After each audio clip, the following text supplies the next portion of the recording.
আসসালামু আলাইকুম। বাংলা সংবাদে সবাইকে স্বাগত জানাচ্ছি। আমি চিন্তিয়া হক। শুরুতেই সংবাদ শিরোনাম। বড় বড় সমাবেশ করে জাতির কাছে ভুল বার্তা পৌঁছাবেন না, বলছেন মির্জা আব্বাস। বিএনপি নেতাদের দফায় দফায় চীন সফর, কিসের বার্তা? জানাবো জুলাই ঘোষণাপত্র, সরকার 2 বার সময় দিয়েও প্রতিশ্রুতি রক্ষা করেনি, বলছেন নাহিদ ইসলাম। এবং সর্বশেষ জানাবো রাস্তা নিয়ে সংঘর্ষে এনসিপি নেতা সহ আহত 6। শুনছিলেন সংবাদ শিরোনাম, এবারে বিস্তারিত। বড় বড় সমাবেশ করে জাতির কাছে ভুল বার্তা পৌঁছাবেন না, বলছেন মির্জা আব্বাস। বিএনপির স্থায়ী কমিটির সদস্য মির্জা আব্বাস বলেছেন, এইভাবে বড় বড় সমাবেশ করে জাতির কাছে ভুল বার্তা পৌঁছাবেন না। মোবাইল দিয়ে যদি প্রমাণ করা যায় কে কত জনপ্রিয়, আমরা সারা বাংলাদেশকে একদিনের সমাবেশের আওতায় আনতে পারি। মির্জা আব্বাস বলেন, এইভাবে বড় বড় সমাবেশ করে জাতির কাছে ভুল বার্তা পৌঁছাবেন না। মোবাইল দিয়ে যদি প্রমাণ করা যায় কে কত জনপ্রিয়, আমরা সারা বাংলাদেশকে একদিনে সমাবেশের আওতায় আনতে পারি। সারা বাংলাদেশ একদিনে সমাবেশ করবে, কেউ কোনো জায়গায় ছাড়বে না। এটা তো সিস্টেম হলো না। তিনি বলেন, সবাইকে অনুরোধ জানাবো, আউল ফাউল কথাবার্তা বললেন না, কেউ মনে করবেন না সুবিচারের লোক বলে সুখী হয়ে যাবেন, সুখী না। আপনারা এই সমস্ত কথাবার্তা বলে দেশবাসীকে বিভ্রান্ত করবেন না। ইসলামী আন্দোলনের আমির সৈয়দ রেজাউল করিমকে উদ্দেশ্য করে বিএনপির স্থায়ী কমিটির এ সদস্য বলেন, যখন বিএনপি জামাতের উপর স্টিম রোলার চালানো হচ্ছিল তখন ওই দলটি এবং তার নেতা দূরে থেকে বাহবা দিয়েছেন, ইনডাইরেক্টলি হাসিনাকে সমর্থন দিয়েছেন। কালো নির্বাচন, রাতের নির্বাচন, দিনের নির্বাচন, 3 বার নির্বাচন হয়েছে, ওনারা কোনো প্রতিবাদ করেন নাই। এখন লম্বা কথা বলতেছেন। আগে দিতে হবে স্থানীয় নির্বাচন, এরপর পিআর সিস্টেম। নির্বাচন না হয় এদেশে কোনো নির্বাচন হবে না। মির্জা আব্বাস অভিযোগ করে বলেন, একটি গোষ্ঠী নির্বাচনকে পিছিয়ে দিয়ে জাতির সর্বনাশ করতে চাচ্ছে। এক একজন এক একটা দাবি তুলে নির্বাচনকে পিছিয়ে নির্বাচনের অবস্থা সর্বনাশ করে দিয়ে এ জাতির সর্বনাশ করতে চাচ্ছে। পিআর পদ্ধতি কই থেকে আসে, প্রশ্ন মির্জা আব্বাসের। তিনি বলেন, দেশটাকে সুন্দর করার জন্য ঐক্যবদ্ধ হয়ে কিছু করেন না, শুধু আপনার কথা মতোই হবে না। স্থানীয় সরকার আগে হতে হবে, আবার পিআর ভোট করতে হবে। কেন ভাই, কই থেকে আবিষ্কার করেন এগুলা? কে দেয় বুদ্ধি আপনাদের? এই সমস্ত কুপরামর্শ নিয়ে এই দেশ ও জাতিকে ধ্বংস করার জন্য একদল লোক আজকে মাঠে নেমেছে। ইরানের উদাহরণ টেনে মির্জা আব্বাস বলেন, আমাদেরকে মুসলিম বিশ্বের কেউ যখন তাকে সমর্থন দিল না, ইরান একাই যুদ্ধ করে গেল, কারণ জাতি ঐক্যবদ্ধ ছিল। আর আমার দেশের মধ্যে কিছু রাজনীতিবিদ ক্ষমতায় যাওয়ার জন্য কিছু রাজনীতিবিদ ক্ষমতায় যেতে দেব না, এই করে করে দেশটাকে গত 50 বছরে এগোতে দিল না। দেশটাকে আমরা ধীরে ধীরে শেষ করে দিচ্ছি। দেশকে ভালোবেসে সবাইকে এক জায়গায় আসার আহ্বান জানান মির্জা আব্বাস। তিনি বলেন, যারা দেশকে ভালোবাসেন একটা জায়গায় আসেন, যে জায়গায় গেলে পরে দেশ ও দেশের মানুষের উন্নতি হবে। বিএনপি নেতাদের দফায় দফায় চীন সফর, কিসের বার্তা? গত বছরের আগস্টে ছাত্র জনতার এক ঐতিহাসিক গণঅভ্যুত্থানের মুখে ফ্যাসিবাদী আওয়ামী লীগ সরকারের পতনের পর থেকে এ পর্যন্ত কয়েক দফায় চীন সফর করেছে দেশের অন্যতম রাজনৈতিক দল বিএনপি। বেশ কয়েকটি প্রতিনিধি দল।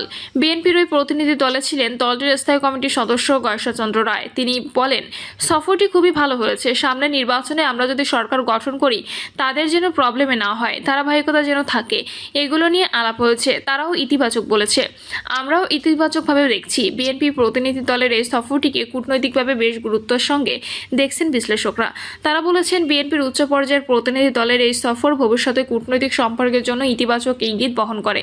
চীনে বাংলাদেশের সাবেক রাষ্ট্রদূত মুন্সি ফয়েজ আহমদ বলেন, প্রথমত চীনকে নিয়ে বাংলাদেশের দলগুলো কী ভাবছে সেটা বোঝার চেষ্টা করা।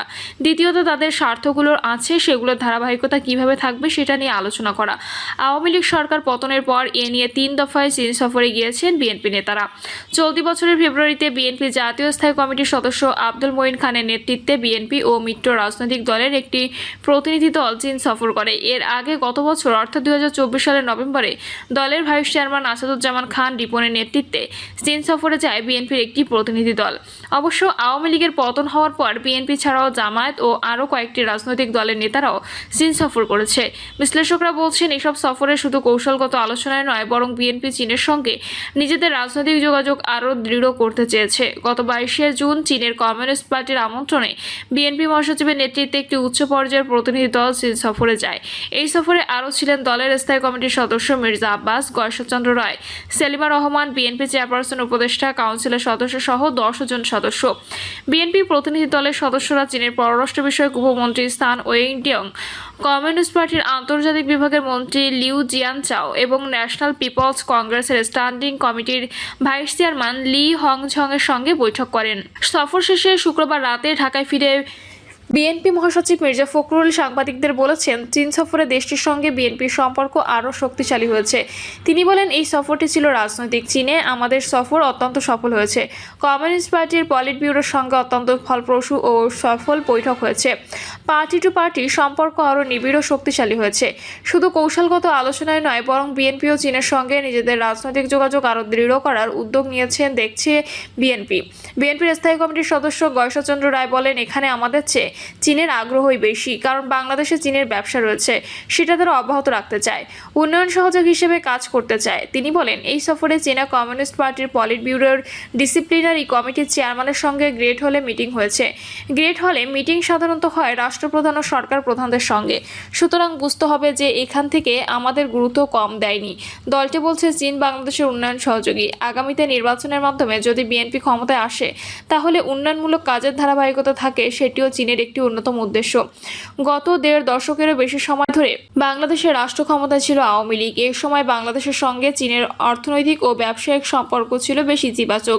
বিশ্লেষকরা বলছেন, বাংলাদেশের সঙ্গে চীনের প্রায় $৪২ বিলিয়ন বিনিয়োগ হয়েছে, যে কারণে চীন বাংলাদেশের বিভিন্ন রাজনৈতিক দলগুলোর সঙ্গে সুসম্পর্ক বজায় রাখতে চায়।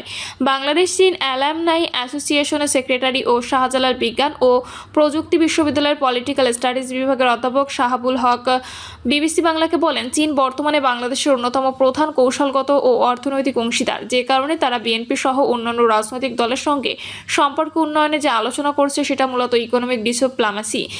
বিশ্লেষকরা মনে করছেন, অর্থনৈতিক ও ব্যবসায়িক কারণে শেখ হাসিনার সরকার পতনের পর বাংলাদেশে বিএনপি, জামায়াত, এনসিপি সহ বিভিন্ন রাজনৈতিক দলগুলোর সঙ্গে যোগাযোগ রক্ষা করে চলছে দলটি। সে কারণে বিএনপিকেও বেশ গুরুত্ব দিচ্ছে চীন।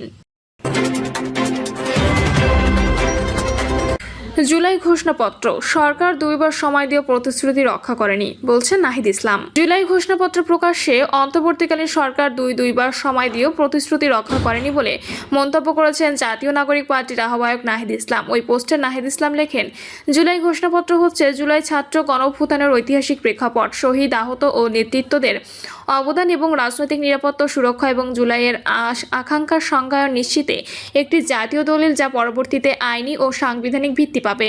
31শে ডিসেম্বর ছাত্র নেতৃত্ব জুলাইয়ের ঘোষণাপত্র দিতে চেয়েছিল, কিন্তু সরকার সব রাজনৈতিক দলের সঙ্গে আলোচনা করে সরকারিভাবে ঘোষণাপত্র দিতে চেয়েছিল।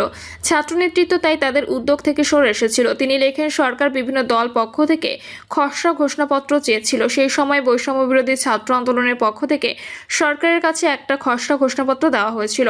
সবগুলো ডকুমেন্ট মিলিয়ে একটা কমন দলিল তৈরি করার কথা ছিল, যা সব পক্ষ একসঙ্গে উদযাপনের মাধ্যমে ঘোষণা করবে। কিন্তু সরকার দুইবার সময় দিয়েও প্রতিশ্রুতি রক্ষা করেনি। কেন করেনি, কোথায় বাধা পেল, তাও স্পষ্ট করেনি। নাহিদ ইসলাম লেখেন, সরকারের কাছে অবশ্যই আমরা জবাবদিহি চাই। আমরা চাই রাষ্ট্রীয় উদ্যোগে ঘোষণাপত্র জারি করা হোক, যা পরবর্তী সময়ে সংবিধানে যুক্ত করার কমিটমেন্ট থাকবে। কিন্তু সরকার যদি কোনো উদ্যোগই না নেয়, আমরা বসে থাকবো না। আমাদের বক্তব্য, আমাদের ইশতেহার অবশ্যই আমরা প্রকাশ করব। অন্য সব পক্ষকেও বলবো, আপনাদের ইশতেহার তৈরি করুন। সকলে মিলে আমরা দলিল তৈরি করতে পারলে সরকার সেটা গ্রহণ করতে বাধ্য থাকবে। জুলাই ঘোষণাপত্র শহীদ পরিবারের পক্ষ থেকে পাঠ করা হবে জানিয়ে তিনি লেখেন, জুলাই সনদ রাষ্ট্রের মৌলিক সংস্কারের রূপরেখা থাকবে। প্রিয় দর্শক, এই ছিল এখনকার সর্বশেষ সংবাদ। আপডেট সব সংবাদ পেতে চ্যানেলটি সাবস্ক্রাইব করে বেল আইকনটি ক্লিক করে রাখুন।